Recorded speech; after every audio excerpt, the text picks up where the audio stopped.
कि आप अपना नाम डालो, अपने नाम से दुकान चलाओ, ठीक है। आप दीपक का नाम डाल देते हो, कहीं श्याम डाल देते हो, कहीं वैष्णो ढाबा डाल देते हो, और वहाँ पे चलाने वाला कौन निकल जाता है? मुसलमान निकल जाता है, ठीक है। तो इसका विरोध किया जा रहा है अगर बीजेपी सरकार द्वारा, तो बहुत बढ़िया विरोध किया जा रहा है और बहुत बढ़िया फैसला योगी जी लेके आए हैं। और सिर्फ ये मुस्लिमों के लिए थोड़े ना है, तो वहाँ पे अगर हिंदू भी ऐसा कार्य करते हैं, हिंदू के लिए भी लागू होता है। तो ये तो कहीं मुझे गलत नहीं दिख रहा है, ये फैसला बहुत अच्छा फैसला है। और जो विपक्ष इसका विरोध कर रहा है, तो मैं बता दूं कि अगर कांग्रेस वाले भी विरोध कर रहे हैं, तो उनके मन में भी पता है क्या चल रहा होगा? उनके मन में चल रहा होगा कि धार्मिक उन्माद फैला दिया जाए, ठीक है। समाजवादी पार्टी कर रही है, उनके मन में चल रहा होगा धार्मिक उन्माद फैला दिया जाए, ठीक है। तो विपक्ष वालों का यही कार्य है, उन्माद फैलाना, देश की शांति व्यवस्था को भंग करना, यही काम करते हैं। नहीं है, वो तो कह रहे हैं कि बौखलाहट है, ये बीजेपी हारी है उत्तर प्रदेश में, इसलिए जो है ये काउंटर गेमिंग कर रही है उपचुनाव को लेकर, इसलिए कर रही है ऐसा, पहले नहीं होना चाहिए। ये कौन सी काउंटर गेम? सब भाईचारा है, सब आपस में कमा खा रहे थे क्या? बहुत बढ़िया भाईचारा की बात बोलिए। चलिए दिल्ली से आपको दिखा देता हूँ भाईचारा, बहुत बढ़िया।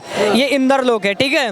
शास्त्री नगर के जस्ट पीछे इंदर लोक आता है, वहाँ पे कांवड़ियों के लिए शिविर नहीं लगाया दिया जा रहा है। तो भाईचारा मृत है या जीवित है, ये हमें बता दीजिए। मैं सारे विपक्ष वालों से पूछना चाहता हूँ कि वहाँ पे जब शिविर नहीं लगाने दिया जा रहा है, तो वहाँ पे क्या भाईचारा जीवित है या मृत हो चुका है भाईचारा? बताइए ना हमें। आप सेकुलरिज्म की बात करते हैं और वहाँ पे हिंदुओं का एक शिविर नहीं लगाने दिया जा रहा है, और आप यहाँ पे आके ज्ञान कर, जगह नहीं होगा, व्यवस्था हो जाएगा, इसलिए नहीं लगा। इसके मैं यहाँ पे दिल्ली पिछले 5 साल से रह रहा हूँ, ठीक है। और पिछले 5 साल से मैं देख रहा हूँ वहाँ पे कांवड़ यात्रियों के लिए शिविर लगाया जाता है, ठीक है। लेकिन अब की बार क्यों नहीं लगाने दिया जा रहा है? क्यों अब की बार रोक रहे हैं मुसलमान? मैं पूछना चाहता हूँ, भाईचारा मर गया क्या यहाँ पे? यहाँ पे जो भाईचारा का जो कीड़ा था वो मर गया फिर? इसका मतलब ये तो हिंदुओं को समझना चाहिए ना। यही तो मान लेते हैं, भाई मान लेते हैं और चारा बन जाते हैं। ये तो हिंदू करते हैं ऐसा, हिंदू को समझना चाहिए इस बात को। कि नेम प्लेट लगाना सही है, इसका मतलब आप जो है जो मुस्लिम लोग होंगे दुकानदार, उनको जो है बाइकआउट कर रहे हैं आप एक हिसाब से, आर्थिक रूप से। मैं बताता हूँ, मेरे पिताजी का नाम ब्रिजभूषण पांडे है, ठीक है। तो मैं अपने पिताजी के नाम से कहीं भी पहचाना जाऊंगा, कोई भी बोल देगा कि ये पांडे जी का लड़का है, ठीक है, सही बात है।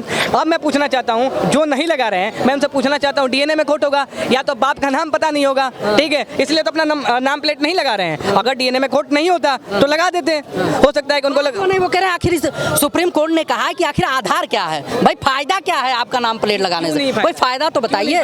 यहाँ पर जो है हिंदू मुस्लिम सिख ईसाई सब रहते हैं यहाँ पर। अगर मैं कोई दुकान खोलूंगा खाने पीने की, तो मैं अपना नाम लिखूंगा या पड़ोसी का लिखूंगा? कमाऊंगा तो खुद के जेब में रखूंगा, पड़ोसी को दूंगा। ट्रेडमार्क होता है भाई, दुकान का नाम तो कोई कुछ भी रख सकता है। सर मेरी बात सुनिए, मैं हिंदू हूँ, मैं भैया नॉन वेज नहीं खाता हूँ। अगर मैं मान लीजिए बाई चांस को किसी मुस्लिम भाई के उस पर दुकान में चला गया, वहाँ पे हिंदू का नाम लिखा है, अगर उन्होंने उस क्या कहते हैं थाली में खिला दिया मुझे बना के बर्तन में, कुछ भी मतलब वेज भी खिला दिया, तो बना तो उसमें उसके अंदर चिकन भी तो बना होगा, या फिर अलग से ला के बनाओगे? नहीं लाओगे ना, तो ये तो गलत है ना। इसमें माने क्या दिक्कत है? आप अपना नाम लिखिए, हम अपना नाम लिखे, ये बिल्कुल ऐसे भाईचारा बने रहेगा। लेकिन ये चीज़ मैं कहूँगा कि हाँ 2-4 लोग ऐसे हैं जो रोटियों पे थूक रहे हैं और क्या कहते हैं फल फ्रूट को जो है नाली में से निकाल कर पूरे मुस्लिम भाइयों को जो है कम्युनिटी को बदनाम कर रहे हैं। 2-4 लोगों की वजह से जो ये कानून आया है बिल्कुल सही है, सबको समर्थन करना चाहिए, सभी मुस्लिमों के लिए भी है, हिंदुओं के लिए, सबके लिए।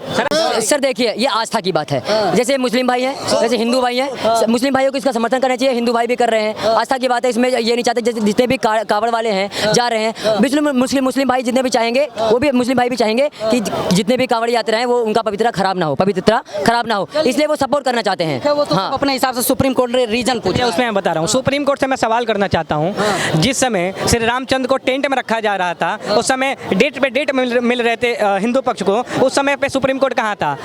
अभी देखा जाए, अभी यहाँ पे काशी विश्वनाथ, वहाँ पे देखा जाए अभी तक वहाँ का फैसला नहीं आ पाया, डेट पे डेट मिल रहे हैं, तो वहाँ पे सुप्रीम कोर्ट कहाँ पे सोया हुआ है? आदेश पे ही राम मंदिर बना, क्या बात करते हैं? अरे बना, कितने दिन खींचा था इन्होंने, कितने सालों का लड़ाई हम लोगों ने लड़ा, कितने साल हमने केस लड़ा, फिर जाके राम मंदिर बनाया। अभी सुनिए कितने लोगों की जान चली गई। कि सुप्रीम कोर्ट सबसे संवैधानिक तौर पे सबसे उच्च संस्था है, हमें हमेशा उसका सम्मान करते हैं, करते रहेंगे। सुप्रीम कोर्ट की कभी अवमानना नहीं करना है। लेकिन मैं एक बात सुप्रीम कोर्ट से पूछना चाहता हूं कि यहाँ पे सुप्रीम कोर्ट को ये दिख रहा है कि यहाँ पे ये दिख रहा है हिंदू की दुकान है, मुस्लिम की दुकान है, तो सुप्रीम कोर्ट इस पे क्यों नहीं संज्ञान लेता? जब सड़कों पे टोपी पहन के नमाज पढ़ाई जाती है, सड़कों पे लोग टोपी पहन के नमाज पढ़ते हैं और आवाजाही बंद होती है, आवाजाही बंद होती है, लोगों को प्रॉब्लम होती है, क्या वहाँ पे हिंदू मुस्लिम नहीं दिखता?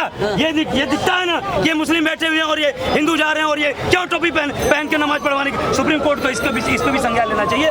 सुप्रीम कोर्ट को इस पे भी संज्ञान लेना चाहिए कि ये लोग जब जाते हैं तो कहते हैं, कोई भी सामान खरीदते हैं तो कहते हैं हलाल का सर्टिफिकेट दिखाओ। आज वंदे भारत ट्रेन में भी जो है क्या कहते हैं, चाय जो है वो मैं मैं वीडियो दिखा दूंगा आपको।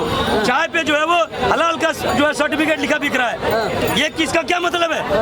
अब तुम क्या कहते हो कि कहते हो भाईचारा सब समान है, तुम मीट खाओगे, वो क्या कहते हैं हलाल का, तमाम हिंदू में लोग खाते हैं, वो झटके का खाते हैं, तुम हलाल का खाते हो। झटके हलाल का मतलब क्या है? किसी को एक झटके में मार दिया, खत्म हो गया। हलाल का मतलब उसको हलाल करके जो है कांवड़ यात्रा से क्या लेना? क्यों नहीं लेना देना भाई साहब?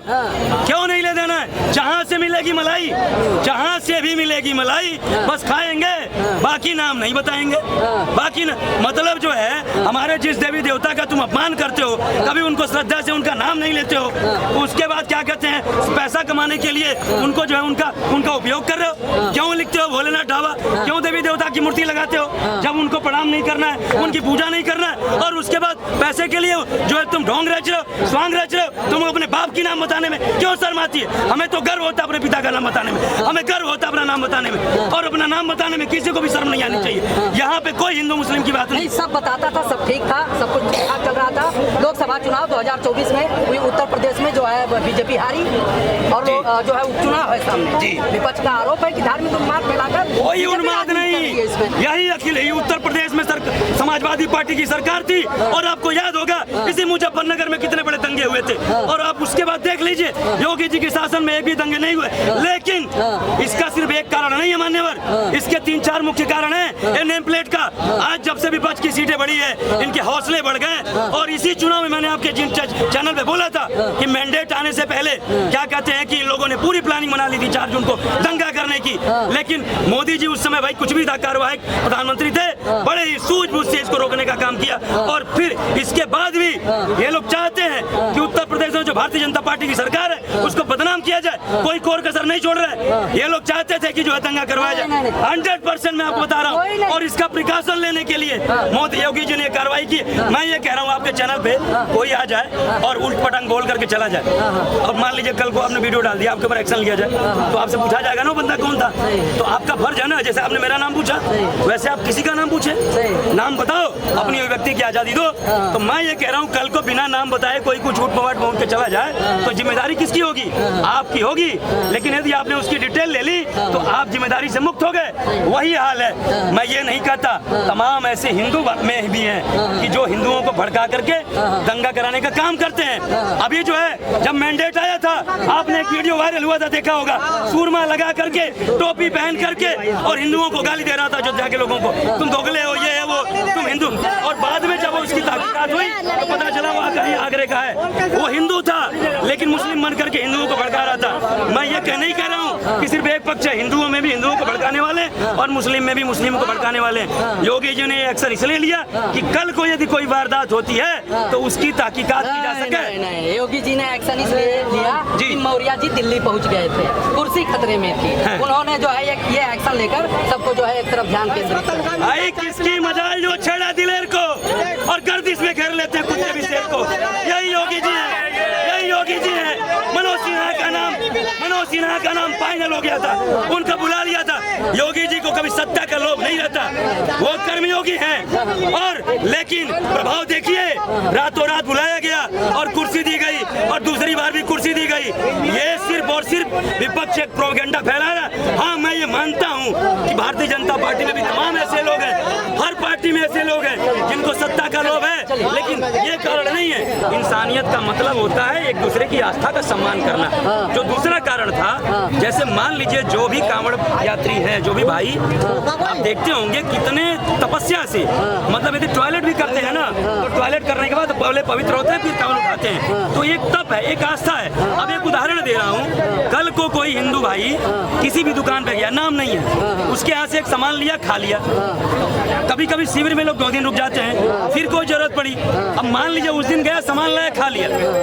अब आपको पता तो है नहीं कहाँ का रहा है। अब आपको उसमें भूख लगी, आप भैंसे का मीट खा रहे हो, गाय का मीट खा रहे हो, संजोग से दोबारा फिर आपकी दुकान पे गया, आप हमको नहीं देख पाए, मैंने आपको देख लिया मीट खाते हुए। तो जो कल मैं आपके यहाँ से सामान लेकर के खाया, मुझे ग्लानि होगी कि नहीं होगी? मैं ये कहता हूँ, तुम कुरान को मानते हो ना, लिखो अपने दुकान पे कि कुरान की कसम पूरे कांवड़ भर हम जो है पूरे पवित्र आत्मा से हम जो है नमाज चूर है, नमाजदार करिए दम है। तो अभी तक नाम लिखा रहे थे, अब चले आए धार्मिक ग्रंथ। क्यों? तो इसीलिए नहीं खाते हैं और आप उसी हाथ से हमको देंगे तो हम आप ही बताइए, हमको कष्ट नहीं होगा? सही है। हमको कष्ट नहीं होगा? भाई इतना ही भाईचारा मानते हो तो एक महीने तुम ही शाकाहारी हो जाओ ना, सही है। या 15 दिन कांवड़ यात्रा में शाकाहारी हो जाओ, हमें कोई प्रॉब्लम नहीं है। और सुनिए, सिर्फ ढोंग नेम प्लेट लगाने से कुछ नहीं होता। अच्छा, कहीं ना कहीं यदि आप वास्तव में तप कर रहे हो ना, थोड़ा बहुत यदि आपके अंदर है, आपकी बॉडी लैंग्वेज से, जेस्चर मास्टर से पता चल जाता है कि आप कितने पवित्र मन से हमारे साथ ट्रीट कर रहे हो। लेकिन कुछ ऐसे भोले भाले लोग भी हैं जिनके अंदर ये मेच्योरिटी नहीं है, वो लोग इसके शिकार हो जाते हैं। तो ये उसके लिए भी है। जो दूसरा मैंने कहा कि आइडेंटिटी। तीसरी बात आप ये बताइए कि क्या कहते हैं कि आप स्कूल में जा रहे हो, स्कूल में सबके लिए समान है, वहाँ हिजाब पहन के जा रहे हो, वहाँ दिखाना है मुसलमान है, आप जो है टोपी पहन के चलते हो, मुझे किसी से कोई मतलब नहीं है, लेकिन आप दिखा रहे हो ना हम मुसलमान हैं, अपनी आइडेंटिटी तो दिखा रहे हो ना, तो हर जगह दिखा रहे हो। यहाँ दिखाने में क्या क्यों शर्म आती है आपको?